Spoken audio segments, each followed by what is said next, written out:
Hello বন্ধুরা, কেমন আছো তোমরা সবাই? আশা করি ভালো আছো। পায়েল লাইফস্টাইলে নতুন একটা ব্লগের সাথে তোমাদের সকলকে অনেক অনেক ওয়েলকাম। আর আজকে কিন্তু বুধবার, তো চলে এলো সেই দিন, মানে বাড়ি যাওয়ার পালা। তো তোমাদের এর আগের ব্লগে বলেছিলাম যে বাড়ি যাব, মানে বিশেষ একটা দিন আছে। তো কী দিন সেটা কিন্তু সিক্রেট, মানে যাওয়ার পরে তোমরা জানতে পাবে।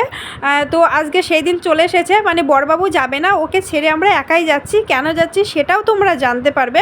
আর জানতে হলে পুরো ভিডিওটা কন্টিনিউ করো। আর সকাল সকাল দুই সোনাকে নিয়ে আজকের ব্লগটা এখন থেকে স্টার্ট করে দিচ্ছি। তো চলো বন্ধুরা, তোমরা দেখতে থাকো। সকালে সমস্ত কাজ কমপ্লিট করে আমি মুড়ি খাচ্ছিলাম। তো সেই টাইমে দেখি মাম্মা শোনো ঘুম থেকে উঠে গেছে, তো ওদেরকেও কয়েকটা মুড়ি দিলাম। ওরা তো কেমন খাচ্ছিল তোমরা দেখতে পেলে। তারপরে চলে এসেছে বেলকুনিতে, ওই যে একটা পাখি দেখছে, তোমরা দেখতে পেলে নিশ্চয়। তো আমি এখান থেকে পাখিকে মুড়ি বিস্কুট মানে দিতে থাকি বেলকুনি দিয়ে। তো ওরা কি করেছে দেখো, মুড়িগুলো পাখিকে এনে দেওয়ার চেষ্টা করে মানে এসেছে এখানে, কিন্তু দিতে পারিনি, মানে বেলকুনিতে ঢেলে দিয়েছে। আর এদিকে কিন্তু সোনাদের খাবারও আমার রান্না করা হয়ে গেছে, এখানে ঠান্ডা করে নিচ্ছিলাম। আর এই যে দেখো জলের উপরে আমি ছোট্ট কড়াইটা বসিয়ে রেখেছি।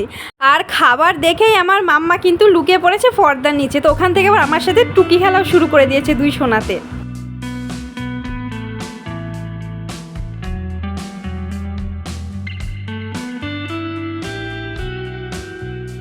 মাম্মা তোমার চুড়ি কোথায়? কোথায় চুড়ি কোথায়? দেখি দেখি একটু দেখি, তো এদিকে তাকাও। আমার সোনাতে চুড়ি পরে আছে, তোমরা দেখতেই পেলে। আর আমিও মাম্মার চুড়িগুলো এনে মাম্মাকে দেখো পরিয়ে দিচ্ছি। আর এই চুড়িগুলো হচ্ছে কয়েকদিন আগে আমি ক্যান্টিনে গেছিলাম, তো নিয়ে এসেছিলাম। তো শুধু মাম্মার জন্য নিয়েছি, সোনার হাতের মাপে পাইনি। আর আগের থেকে দুটো চুড়ি আনা ছিল, সেইগুলো সোনাকে পরিয়ে দিয়েছি। আর ওরা তো চুড়ি পরেই না, ওই যে পরবে আর খুলে ফেলে দেবে। তো বন্ধুরা, সোনাদের দুষ্টুমি দেখিয়ে চলে এলাম রান্নাঘরে। আর ওদেরকে কিন্তু সকালের খাবারটা ওদের মনিই খাইয়ে দিয়েছে। আর আজকে সারাদিনের দায়িত্ব কিন্তু ওদের মনিকেই দিয়ে দিয়েছি, কেননা বাড়িতে যাব, এদিকে ব্যাগ গোছানো আছে, রান্নাবান্না আছে। আমি এই দিকটা সামলে নেব, ও সোনাদেরকে সামলে নেবে। তো রান্না হচ্ছে কী কী দেখো, মাছের ঝোল করব, আর পটল দিয়ে মাছের ওই যে পটকাটা থাকে সেটা দিয়ে তেল পটল করব, আর কাঁঠালের বীজের ডাল করব। আর এদিকে সোনাদের খিচুড়ির জন্য সবজি কাটা আছে, লেবু কেটে রেখেছি। আর সকালে খিচুড়ি রান্না করা হয়েছিল, এই যে সেখান থেকে খিচুড়ি অনেকটা বেঁচে আছে, মানে আমার বোন খায়নি। আর ডিম সেদ্ধও করা ছিল, এই যে কাঠবাদাম কাজু বাদাম কিশমিশ এগুলো দেখছো সব ভেজানো আছে। আজকেও যাবার আগে খেয়ে যাব, মানে মনে ছিল না। আর আজকে কিন্তু খুবই ব্যস্ত আছি, মানে দেখলে সকালের কাজ করে নিয়েছি, আবার এদিকে রান্না বান্না করছি, তারপরে আবার ব্যাগ গোছানো আছে। বুঝতেই পারছো এক জায়গায় যেতে হবে, তো সারা রাত্রি আমাদের যেতে হবে, মানে 12 ঘন্টা যেতে লাগবে, সকালে পৌঁছাবো। আর 8:30টার সময় মানে বাসের টাইম। তো সেই জন্য যতটা পারি তোমাদের সাথে একটু একটু করে শেয়ার করব। আর এদিকে দেখো আজকে কিন্তু একটু চিনি লবণ আর লেবুর রস দিয়ে ভিজিয়ে রাখছি, মানে বড়বাবু ডিউটি থেকে আসলে ওকে একটু শরবত করে দেবো। আর এদিকে কিন্তু আমার তেল পটলটা ভাজা হয়ে গেছে।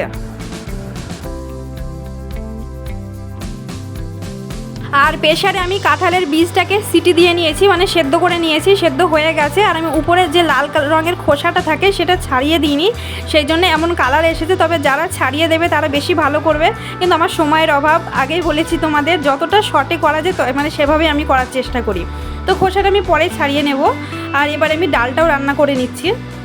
তো রান্না করতে করতে কিন্তু আবার আমি অনেক কাজ করছি, মানে কিছু জামা কাপড় রোদে দেওয়া ছিল, সেগুলো মানে দিতে গেছিলাম, মানে পাল্টি মেরে দিয়েছে যাতে তাড়াতাড়ি শুকিয়ে যায়। তারপর আবার দেখো সোনাদের জন্য লেবুর রসটাও করে নিচ্ছি, মানে আমি এদিকে রান্নাটা বসিয়ে দিচ্ছি, আবার এদিকে সাইডে কাজগুলো করছি। রান্না করতে করতে কিন্তু যে বাসনগুলো হয় না, সেগুলো আমি হাতে হাতে ধুয়ে নিই। আর এইভাবে সমস্ত কাজগুলো করলে কিন্তু অল্প টাইমের মধ্যে সব হয়ে যায়। বন্ধুরা, ভিডিওটির এই পর্যায়ে এসে তোমরা যারা যারা এখনও পর্যন্ত আমার চ্যানেলটিকে সাবস্ক্রাইব করোনি, অবশ্যই সাবস্ক্রাইব করে দিয়ে আমার এই ছোট্ট পরিবারের একজন বন্ধু হয়ে যাও। আর মিষ্টি করে একটা কমেন্ট করো, সেই কমেন্ট ধরে আমি চলে যাব তোমাদের পরিবারে, অবশ্যই নিয়ম মেনে। আর যেসব দিদিভাই বা দাদাভাইরা অলরেডি আমাকে সাপোর্ট করছো বা আমার পাশে আছো, সেই সব দিদিভাইদেরকে অনেক অনেক ধন্যবাদ।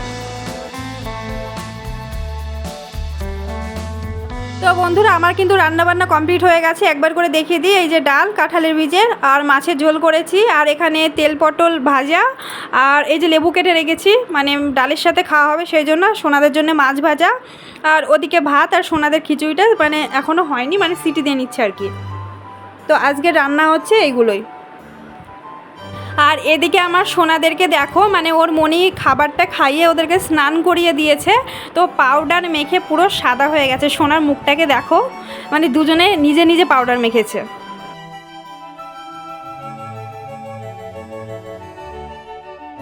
আর বন্ধুরা আমি দুদিন আগে ক্যান্টিনে গেছিলাম, তো ওই যে মাম্মার চুড়ি পরিয়ে দিলাম, দেখলে মাম্মার চুড়িগুলো যেদিন গেছিলাম সেদিন এসে একই দিনে এগুলো কিনে এনেছি। তো তোমাদের সাথে কিন্তু শেয়ার করতে পারিনি, তো আজকে দেখিয়ে দিচ্ছি। একটা মেহেন্দি নিয়েছি, আর এই যে কাচের চুড়ি নিয়েছি, এই সবুজগুলোও নিয়েছি আবার। আর আমি কিন্তু সবগুলো খুলে রেখেছি, একটা করে পরে আছি, কারণ কাজ করতে খুব অসুবিধা হচ্ছে আমার, তো সেই কারণে একটা পরে আছি। আর এই চিরুনিটা নিয়েছি, আর পায়ের একটা নুপুর নিয়েছি, ব্যাস এইগুলোই। রূপোর নুপুর ছিল, তো একটার ফল হচ্ছে পড়ে গেছে, তো সেই জন্যই আবার কিনে নিয়ে আসলাম এগুলো। আর একটা হচ্ছে কানের, দেখো ইউনিক কানের, মানে দেখতে পেলাম, তো এটা নিয়েছি, একটাই নিয়েছি, মানে এক জোড়া। বোন পরবে, আমিও পরবো, তো বাড়ি থেকে আসার সময় ওকে দিয়েই চলে আসবো। আর এদিকে আমার মানে আমি এইগুলো বার করছিলাম, আর সোনার মাম্মা দেখো আমার দিকে পা বাড়িয়ে দিচ্ছে, যে মাম্মা পা, মানে ওরা ভাবছে কি ওদের জন্য নিয়েছে, ওদেরকে পরিয়ে দেবো। কিন্তু বাড়ি যাবো, সেই কারণে আবার আমি নুপুরটা পরেও নিলাম। আর নুপুরগুলো পরে কেমন লাগছিল তোমরা কিন্তু অবশ্যই জানিও বন্ধুরা।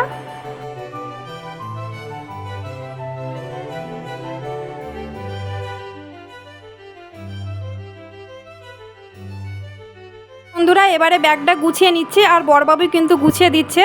আর মানে অল্প কয়েকদিনের জন্য যাচ্ছি, তো সেরকমভাবে সব জামা কাপড় নিচ্ছে না, মানে যেগুলো দরকার সেগুলো নিচ্ছি। আর এই যে প্যাকেটগুলো দেখছো, বাড়িতে যে বিশেষ দিন আছে সেই জন্য ক্যান্টিন থেকে কিনে নিয়ে যাচ্ছি। তো আর বাড়িতে বিশেষ দিন আছে বলছি, কিন্তু তোমরা দেখছো আমি একা যাচ্ছি, বড়বাবু যাচ্ছে না। তো মানে কি আর করব, ওর ছুটিতে সমস্যা হচ্ছে, মানে এখন যদি ছুটি পায়, পরবর্তী সামনে যে দুর্গাপূজা আছে তখন ছুটি পেতে সমস্যা হয়ে যাবে, সেই কারণেই ও যাচ্ছে না, আমরাই যাচ্ছি। তো কী আর করবো বলো, মানে যারা ডিফেন্সে আছে বা ফৌজিতে আছে না, তাদেরকে দেখবে এমনই, হয়তো সবাই দেখে যে না চাকরি করছে, টাকা ইনকাম করছে, এটাই দেখে, কিন্তু তারা কিন্তু মানে সব কিছু পায় না সমানভাবে। এমনকি আমরা ওদেরকে বিয়ে করেছি, আমরাও কিন্তু সবটা সমানভাবে পাইনি। মানে বাড়িতে থাকতে গেলে হাজব্যান্ডের কাছে থাকতে পাবো না, হাজব্যান্ডের কাছে থাকলে বাড়ির সমস্ত কিছু আমরা উপভোগ করতে পারিনি, মানে সবটাই আমাদেরকে যে কোনো একটা মেনে নিতে হয় জীবনে। আর তাছাড়া আমারও মানে মনটা খুব খারাপ লাগছিল, যতই বাড়ি যায় না কেন, মানে ওই যে ওকে একা ছেড়ে যাবো, এখানে একটা খারাপ লাগছিলো, একসাথে গেলে না খুব ভালো লাগে। ওরও মনটা খারাপ বুঝতে পারছিলাম, তাছাড়া সোনাদেরকে ছেড়ে ও একদমই থাকতে পারে না, ওর কষ্ট হয়। তো কী আর করবো বলো বন্ধুরা, যেতে তো হবে, যেহেতু বাড়িতে অনুষ্ঠান। আর এই যে ট্রলি ব্যাগটা দেখো, মানে এই ব্যাগটাই কিন্তু আমার সব থেকে সুবিধা হয় আসা যাওয়া করতে, যেহেতু ব্যাগটা একটু ছোটো, তো এই যে হ্যান্ডেলটা ভেঙে গেছে, সেই কারণে নতুনটা কেনা হয়েছে। তো অবশেষে বন্ধুরা সেই সময় চলে এলো, মানে যাবার সময়। তো সবাই মিলে আমরা রেডিও হয়ে গেছি, আর দেখো সবাই আমরা মানে নরম জামা কাপড় পরেছি, যেহেতু প্রচণ্ড গরম পড়ছে, তাতে বাসে যাব স্লিপারে আরও গরম লাগবে। তো বন্ধুরা এদিকে দেখো আমার সোনু রেডি হয়ে বেলকনিতে এসে দাঁড়িয়ে আছে, মানে ওরা এখনও বুঝতেই পারছে না কিছু, যে ওর পাপাকে ছেড়ে যাচ্ছি। তো তারপর দেখো রাস্তাতে চলেও এসেছি, এরপরে না আমি আর ভিডিও করিনি, মানে আমারও ভালো লাগছিল না একদমই। দেখো বন্ধুরা আমার সোনাদেরকে, ওরা খুবই খুশি, ওরা ভাবছে কি আমরা সবাই মিলে হয়তো ঘুরতে যাচ্ছি। তো এরপরে বাসে উঠে গেছি, অনেকটাই চলে এসেছি। আসার মানে বাসে ওঠার সাথে সাথে আমার মাম্মা বলছে যে মাম্মা পাপা কোথায়, মানে ওর পাপার খোঁজ করছে। তোর পাপার মনটা না প্রচণ্ড খারাপ ছিল যখন বাসে উঠিয়ে দিচ্ছিল আমাদের। আর এখন বাজে সকাল 6:30, আমরা বহরমপুর পৌঁছে গেছি। আমরা কিন্তু কৃষ্ণনগর হয়ে আসিনি, মানে আমাদের বাসে এসেছি যেহেতু মালদা হয়ে বহরমপুরদের মানে যাচ্ছি আমরা বাড়িতে। তো বহরমপুর থেকে আমাদের বাড়ি এখনও 3 ঘন্টা যেতে লাগবে। এদিকে আমার সোনাদেরকে দেখো, ওরা যে বাসটা থেমেছে ঘুমের ঘরে উঠে বসে পড়েছে, ওদের প্রচণ্ড গরম লাগছিল, সেই কারণে জামা খুলিয়ে দিয়েছি। আর বেড কভার টাওয়াল নিয়ে এসেছিলাম, সেগুলো পেতে দিয়েছিলাম, তার উপরে শুয়েছিল। তো কী আর করবো বলো, প্রচণ্ড কষ্ট হচ্ছিলো, সোনারাও খুব কষ্ট পেয়েছে, আমারও খুব কষ্ট হচ্ছিলো। ট্রেনে যদি যাওয়া আসা করি না, তাতেও আমাদের প্রচুর অসুবিধা, মানে আমাদের বাড়ি কৃষ্ণনগর থেকে স্টেশন 3 ঘন্টা, আবার বহরমপুর হয়ে গেলেও সে 3 ঘন্টা, মানে স্টেশন থেকে আমাদের আবার যেতে আসতে মানে এক্সট্রা 3 ঘন্টা টাইম লাগে। তো সেই জন্য বাসে মনে হয় সুবিধা আমাদের। এরপরে বাস থেকে নেমে আমরা টোটো উঠে গেছি, তো বাড়ি পৌঁছানোর মধ্যে। আর দেখো বাড়ি পৌঁছেও গেছি, তো বাড়িতে ঢুকেই চলো তোমাদের সাথে আগে দেখিয়ে দিই ছাগল। তো আমাদের বাড়িতে কিন্তু ছাগল আছে, আর দেখো ছাগলের বাচ্চা দুটোকে, তো খুব সুন্দর লাগছে। আর আমাদের আরেকটাকে মানে সদস্যকে দেখা, এই যে টমি, এর চেহারা বিগড়ে গেছে, মানে আগে খুব সুন্দর ছিল, এখন খুব খারাপ হয়ে গেছে। আর আমার ব্যাগের অবস্থা দেখো, পুরো ধুলো পড়ে গেছে, বাসের ঢিকিতে রাখা ছিল, তো বাবা আবার ব্যাগটা পরিষ্কার করছে। আমার মাম্মা তো প্রচুর খুশি বকি দেখে, মানে বকরি দেখছে ও, আর ডগু দেখছে। আর সোনাকে দেখো, ওই যে ও একা একা কিন্তু ঘরে উঠে যাচ্ছে।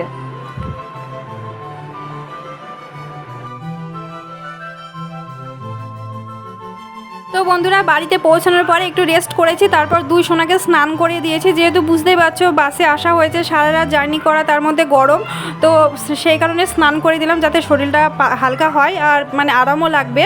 আর ওদের খাবারও রেডি করা হয়ে গেছে, ওদেরকে এবার খাইয়ে দেবো। তো বন্ধুরা সোনাদেরকে খাওয়া দাওয়া করিয়ে আমিও খাওয়া দাওয়া করে স্নান করে চলে এলাম তোমাদের সামনে। তো অনেকটা ক্লান্ত, মানে সারা জার্নি করে এসেছি, তো ভাবছি এখন একটু ঘুমোবো। আর সোনারা কিন্তু একটু ঘুমোয়নি, তো ওরা যে কখন ঘুমোবে মানে কি বলবো। আর এখানে প্রচুর গরম, মানে জলপাইগুড়ি থেকে ডবল গরম। তো আমাকে দেখে বুঝতে পারছো ঘেমে যাচ্ছি। তো আজকের ব্লগটাও আর বাড়াচ্ছি না, এখানে এন্ড করব ভাবছি। আর বাবার বাড়িতে এসে গেছি, তো অনেক কিছুই তোমাদের সাথে একটু একটু করে শেয়ার করব। তোমরা আমার ডেইলি ব্লগগুলো দেখতে থেকো আর আমার পাশে থেকো। আর মাম্মার শুনুর কথা কি বলবো, ওরা এ ঘর থেকে ও ঘর মানে দৌড়ে বেড়াচ্ছে, ছুটে বেড়াচ্ছে, ওরা খুব আনন্দ পাচ্ছে জানো তো। আর আমাদের এখানে ছাগল আছে, ছাগল দেখে আমার বলছে মাম্মা বকি বকি, মানে আমাদের ওখানে হিন্দিতে তো বকরি বলে ছাগলকে, তো ও আবার বকি তাই বলে আমার মাম্মা। তো ছাগলের বাচ্চাগুলোকে ধরতে যাচ্ছে, তো ওরা খুব মজা পাচ্ছে। তো যাই হোক বন্ধুরা, আজকে ব্লগটি দেখার পরে কেমন লাগলো কমেন্ট অবশ্যই জানিও। তো দেখাবে নতুন কোনো ব্লগে। তো চলো, টাটা।